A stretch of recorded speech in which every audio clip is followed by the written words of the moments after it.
দেখো বন্ধুরা, এখানে এসে এই যে কচু শাকটা কেনা হয়েছে।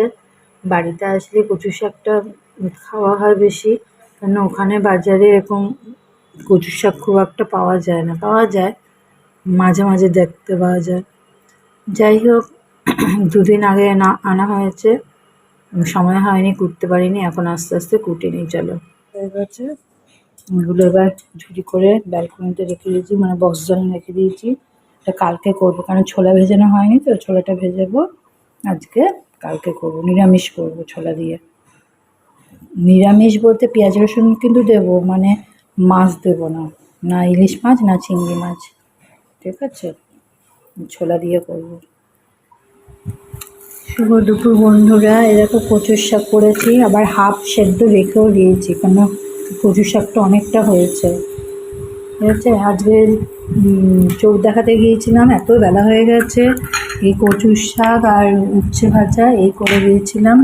এসে তোমার এই আলু পটলের তরকারি করলাম, তারপরে টক রান্না করলাম, এগুলো করলাম। এসে তারপরে ঝাড় দেওয়া, মোছা, ঘরের তো অন্যান্য কাজ আছেই, সেগুলো করে টোরে এখন খেতে বসতে। এখন প্রায় 4টে বাজতে যায়, জানো। চোখে ওখানে মানে ডাক্তারের ওখানে অনেকক্ষণ বসেছিলাম, 2 ঘন্টার উপর বসেছিলাম প্রায়। তারপরে দেখি ঠিকই আসলাম, বেলা হয়ে গেল। বন্ধুরা, কচুর শাক এই তো কিছুটা তুলে রেখে দিচ্ছিলাম কালকে সেদ্ধ করা, আর বাকিটা কাজ করেছি আজকে এইটা করবো। তার জন্য দেখো, মানে প্যানে দিয়ে দিয়েছি কালো জিরে, শুকনো লঙ্কা ফোড়ন, তারপরে পেঁয়াজ, রসুন, টমেটো দিয়ে দিয়েছি, আর কাঁচা লঙ্কা আছে তার সাথে। এবার কচুর শাকটা দিয়ে দেবো। তারপরে দেবো এর মধ্যে নুন, হলুদ। অনেক কচুর শাক হয়েছে, কালকে এতটা করেছি, হাফ রেখে দিয়েছিলাম।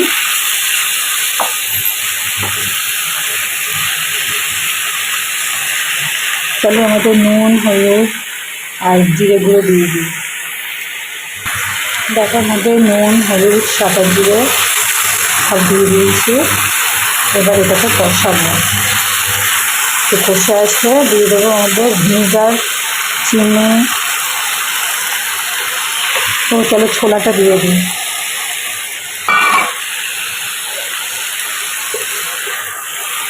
কালকে এরকম প্রথমে ছোলা দিতে ভুলে গেছিলাম, পরে দিয়েছি।